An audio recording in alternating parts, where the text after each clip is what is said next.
Pero pag binentahan kita ng BMW ngayon, halagang 4,000, bibilin mo, ma'am? Yes, kala ko lang ang pera. Yan ako mo, ang Pilipino ganyan. Ito, pinapakita ko sa resulta mo after 2 years. Gawin mo na. Kasi baka naman huli na lahat. Bakit? Ang dami na namin nagiging member o kailan ka pa magsasali? Kailan ka pa magsasama? Bakit, ma'am? Ang pangarap namin napakataas. Sabayan mo na. Isa lang ang tinatanggal namin dito sa katawan namin. Yung letter P. Alam mo ba yung P sa katawan? Leglas. Pride! Bakit ba yung pride? Madaming ganyan. Yan lang po yung isang binaba ko sa katawan ko. Bakit pa? Ang pride, di ka pakainin na, tama? Yes. Ang pride na bulayan, malasong ka. Ako, ha? Yes. Bakit ako sasali sa bata? Teacher ako. Diba? Bata, ba't ako sasali? Manager ako sa bangko. 50,000 naman. Bata, ba't ako sasali? Abogado ako. May kaso ba tayo dito? Wala, tama? Di ba? Bata, sasali ako. Doon ako sasali sa'yo. Doktor ako. May nagpapa-order ka ba dito? Diba? Bata, ba't ako sasali sa'yo? Engineer ako. Ba't pinagpapacheck ba ng engine dito? No, joke yun. Engineer. Ako mo, ito ha. Lahat kami, kaya kami sumali kasi may dahilan. Gusto mo malaman ko ng dahilan namin? Gusto mo malaman ang dahilan namin? O simple, umuwi ka ng bahay. Tingnan mo yung bahay mo. Kung ikaw malungkot sa bahay mo, sumali ka ng B-Mobile. Pero kung masaya ka na sa bahay mo, huwag ka na sumali. Bakit? Kontento ka na, tama? Yes. Pagpasok mo ng bahay mo, nakita mo garahe, may kotse ka doon, masaya ka na sa garahe mo, at sa kotse mo, huwag ka nang sumali. Pero kung hindi ka pa masaya, sumali ka, bumalik ulit dito. Pasok ka ng bahay mo, nakita mo yung sala mo, masaya ka na sa mga nakikita mo. Huwag ka na sumali sa B-Mobile. Kung hindi ka pa rin masaya, sumali ka. Bakit, ma'am? Dito mo kitain yung nalalagay natin dyan. Pasok ka sa kwarto ng anak mo, ma'am. Tingnan mo anak mo. Kung masaya ka na sa anak mo, huwag ka sumali ng B-Mobile. Kung hindi ka masaya sa anak mo, kasalanan mo yan. Ikaw gumawa,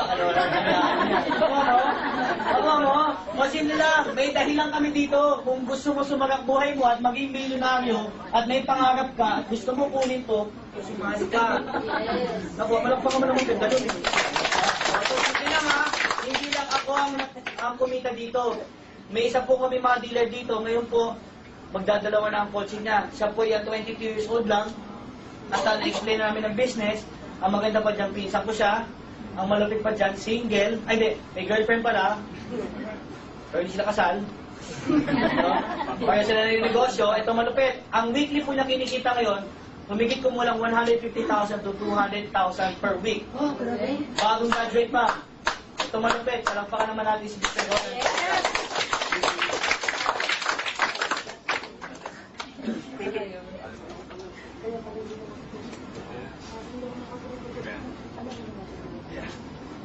Good evening. Good morning. Good morning. Good evening nga po. Good evening. Good morning. Good morning. Good morning. Okay. I am Anton Azania po. Basically, I'm bagong graduate lang po. 23 years old technically. Hindi po 22. 22 po nung sumali ako sa business. Pero right now, I'm doing the business for good na. Actually, to be honest with you, before, inintroduce sa akin yung parang medyo skeptic kasi I understand yung gusto niyo po. Pinakita niya rin din po sa akin yung negosyo. Pero una, sabi ko parang mahirap. Kasi katulad ko, bagong graduate, pero nung sisimula ka na negosyo. Pero nung nakita ko yung opportunity, sabi ko, sige, susubukan ko. I know I can do it eh. Kasi in this case, magkano? 1.7. Ilan friends mo dito? Ilang kaibigan mo i-invite? Dalawa. Meron ba dito? Higit sa dalawang kaibigan? Yes. Ikaw ma'am, dalawa lang ba po ba ang kaibigan nila? Marami pa doon. More than, mga 3 naman, no? O, maganda na yan, ma'am. Kasi kung 3 kaibigan mo, hindi mas mabilis, tama? Pero look at this. Katulad ni Kuya, actually, I'm very thankful to that person kasi siya po yung nagbago ng buhay ko. Aside from B-Mobile, si Kuya Kiwi rin po nagturo sa akin dahan-dahan kung paano po gagawin ng negosyo. Pero basically, to show you, ito doon po yung mga nangyayari. Pwede na po ba sa isang linggo? Yes. Matanong ko lang, 72,000 para sa bagong graduate. Normal, abnormal? Abnormal. Sino nang tawag sa akin? Abnoy. Okay lang? Yes. O sir, matanong ko lang, sir, ikaw ba normal, abnoy? Normal. Sir, kung palit tayo, okay lang? Weekly rin, bibigyan niya sa'yo. Normal ka ba, abnormal? Abnormal, welcome to the club. Walang pa naman si sir. Alright. Pero kasabi nga din dito, kayang pigilan ng mga dealers? Hindi. O susunod na linggo na naman? O, pwede na po ba? Eh, may problema ka na naman, sir. Dahil tumulong ka sa maraming tao, hindi mo naman mapigilan. Pwede na? Yes. Pwede na. Ito nga pala po yung actual check. Kasi Friday, nagpunta po ang Pampanga to help my dealers. Ito na po yung nangyayari. 152,000. Pwede na? Yes. Come to the concept, simple lang. Ang negosyo to, dapat willing kang tumulong para kumita. Hindi ito yung para sa isang tao na ikaw lang mo pwedeng kumita. Kailangan willing ka rin kumita para tumulong. At the same time, simple lang naman eh. O pag-usapan natin ha, sir, basically sa sitwasyon nyo ngayon, do you think madali po bang kunin ang mga pangarap mo? Sa ikaw mag-isa? Mahirap? O sir, ganito na lang. Okay lang ba? Ngayon, naroon na to. Lahat na nakikita mo sa paligid mo, kasama sa pagkuha ng pangarap mo. Okay lang? Do you think mas madaling paraan yun? Willing ka ba tumulong? Willing ka rin bang magpatulong, sir? Oh, with that is, magiging successful sa negosyo to. Katulad ko po, humingi lang din po ako ng tulong sa pinsan ko kung paano ko gagawin ang negosyo. Tinulungan niya rin po ako, tumulong din ako sa maraming tao. Nangyayari? Nangyayari. O, come to think of this, ito na po yung mga accounts ko. Kasi last, September, ito po yung nakuhang, ng isang account ko. Pwede na? 733,000. Yes. Pwede? Yes. Okay. Yan nga, sabi nga natin, tuloy-tuloy lang yan. O, ito, after 29 days, 860 naman. Okay? Kasi ginawa ko, 3 accounts ko, hindi ko po nilimitahan ang sarili ko sa isa. Ginawa ko 3. Okay? Kaya may kita mo, dito ako nagulat. Pwede na? Pwede na po ba? Yes. May parang di ba hindi natutuwa? Pinupulot lang po ba? Hindi, di ba? Mahirap po gawin yan. Kung effort mo, ano nang gagamitin. Pero in this case, humingi lang din po ng tulong. Nangyari? Yes. Alright. Eto, lastly, pwede na? Ito yung pinaka-recent. Pwede na? 1.1 million? Yes. Pwede. O sabi nga ni Kuya Piwi, kailangan mo lang tanggalin itong sa katawan mo. Alam mo bakit? Sabi nga, pwede pa kayo sa pamilya?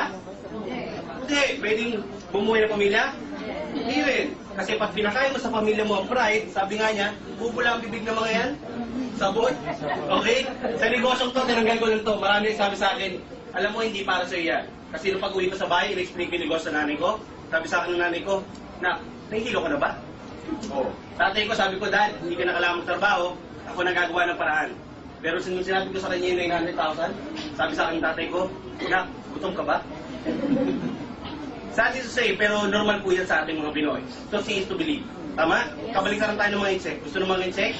Subok muna bago resulta. Ang Pinoy, nagpapakawais, gusto, resulta muna bago subok. Kaya tinan mo sa Pilipinas, sino mas mayaman? Pinoy insect. Yes. Sa inis, kasi they want to try it first. Kasi kung sakali mo mag-fail sila, at least they know how to do it.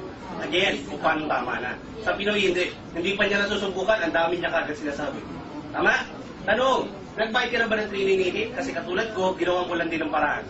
Pero tingnan mo naman, magkano po ba ang binalik? At gano'n po ba karaming tao na tulungan ko with this business? You agree?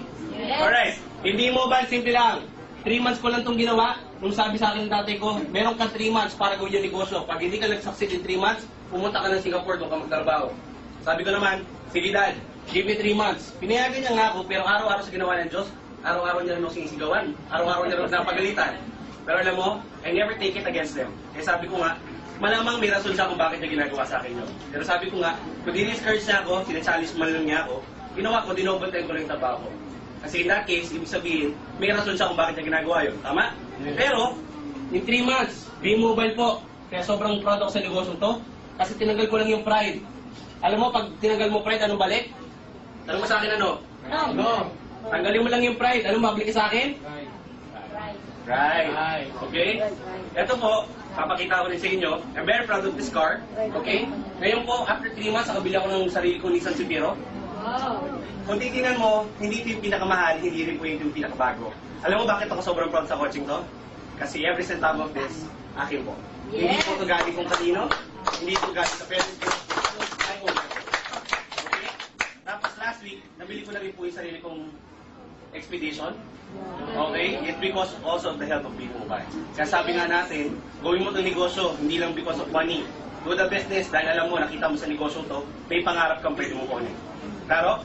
Yes. Okay. Where's Kuya Piwi? Yan natin. Ay, thank you ma'am. Yeah, say out. Yeah, say out. Alright. Yan. Yan guys. Before I end my presentation, basically, may ano lang kami dito. To have a positive vibes, ha? Siyempre, nakita natin yung negosyo. Can I request one thing lang? Pwede? Yes. Pag sumigaw ko mamaya ng payaman, sigaw tayong lahat ng